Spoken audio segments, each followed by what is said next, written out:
Y2K சமையல். இன்னைக்கு ரொம்பவே கிறிஸ்பியான ரவா ரோஸ்ட் செய்யறது எப்படின்னு பார்க்க போறோம். இது எப்பவும் செய்யற ரோஸ்ட் மாதிரி இல்லாம தக்காளி யூஸ் பண்ணி பண்ண போறோம்.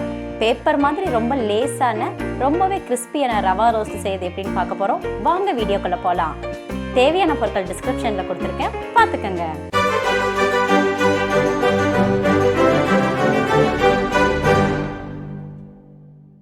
ஃபஸ்ட்டு தக்காளி பேஸ்ட்டை ரெடி பண்ணிக்கலாம். அதுக்கு ஒரு மிக்ஸி ஜாரில் 3 தக்காளியை கட் பண்ணி சேர்த்துக்கலாம். அது கூடவே 3 வரமிளகாய், ஒரு துண்டு இஞ்சி சேர்த்து நல்லா பேஸ்ட் மாதிரி அரைச்சி எடுத்துக்கலாம். தண்ணியே சேர்க்காம அரைச்ச தக்காளி பேஸ்ட்டை ஒரு மிக்சிங் பவுலுக்கு ட்ரான்ஸ்ஃபர் பண்ணிக்கலாம். நல்லா திக்கான தக்காளி பேஸ்ட்டு கூட 1/2 கப்பு ரவை, 1/2 கப்பு அரிசி மாவு,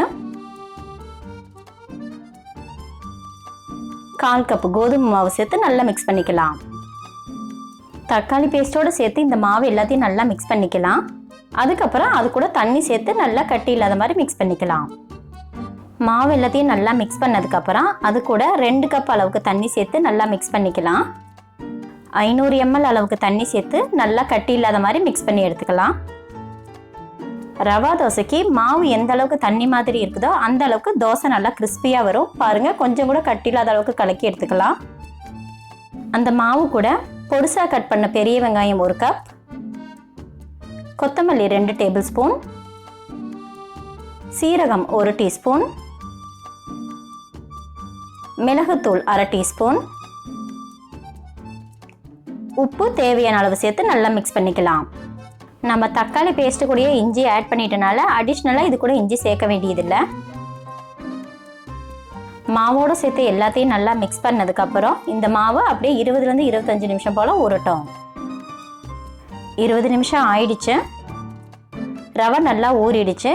நல்லா இந்த மாவை ஒரு டைம் மிக்ஸ் பண்ணதுக்கப்புறம் அது கூட 250 ml அளவுக்கு தண்ணி சேர்த்து நல்லா மிக்ஸ் பண்ணிக்கலாம். மொத்தமாக இந்த மாவு ரெடி பண்ணுறதுக்கு நம்ம 750 ml வாட்டர் ஆட் பண்ணியிருக்கிறோம். அதாவது 3 கப் அளவு. கலக்கின மாவு கொஞ்சம் கூட கெட்டியாக இல்லாமல் இந்த அளவுக்கு வாட்டரியாக இருந்தால் தான் தோசை நல்லா கிறிஸ்பியாக வரும்.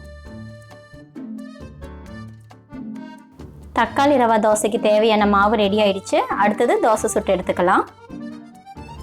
தோசைக்கல் நல்லா சூடானதுக்கப்புறம் மாவு ஊற்றி தோசை சுட்டு எடுத்துக்கலாம். அடுப்பை மீடியம் ஃப்ளேமில் வச்சு குக் பண்ணிக்கலாம். தோசைக்கு மேலே ஒரு 1/4 டீஸ்பூன் அளவுக்கு எண்ணெய் இந்த மாதிரி ஸ்ப்ரெட் பண்ணி விட்டுக்குங்க. தோசை நல்லா வெந்து ஒரு கோல்டன் ப்ரௌன் ரேஞ்சில் ஆயிடுச்சு. இந்த ஸ்டேஜில் இதை நம்ம எடுத்துடலாம். பார்க்குறக்கே ரொம்ப கிறிஸ்பியாக, பேப்பரை விட ரொம்ப லேஸான தக்காளி ரவா ரோஸ்ட் ரெடி ஆயிடுச்சு. ஒருவேளை நீங்கள் சுடும்போது தோசை கல்லில் ஒட்டிக்கிச்சுன்னா நீங்கள் கலக்கி வச்ச தோசை மாவு கூட 1 டீஸ்பூன் அளவுக்கு கார்ன்ஃப்ளவர் ஆட் பண்ணி தோசை ஊற்றுங்க. தோசை நல்லா கிறிஸ்பியாக வரும்.